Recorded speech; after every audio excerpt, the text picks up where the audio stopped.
ఈరోజు మన ఆత్మీయ జీవితం ఎక్కడ ఎలా నాటబడి ఉందో తెలుసుకుందాం, పరిశీలించుకుందాం. మొక్క పెరగడానికి మంచి నేల ఎంత అవసరమో మన ఆత్మీయ ఎదుగుదలకు కూడా మన సరైన స్థలంలో నాటబడడం కూడా అంతే అవసరమని మనం గమనించాలి. ఈ రోజున మనం ఎక్కడ నాటబడాలి అని మనం గమనించినట్లయితే యెహోవా మందిరములో నాటబడాలి. కీర్తనల గ్రంథము 92వ అధ్యాయము 13వ వచనము.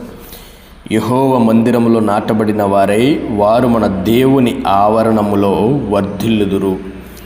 మనం దేవుని సంఘములో ఆయన సన్నిధిలో నాటబడాలి. వాక్యమనే నీటి కాలువల వద్ద నాటబడాలి.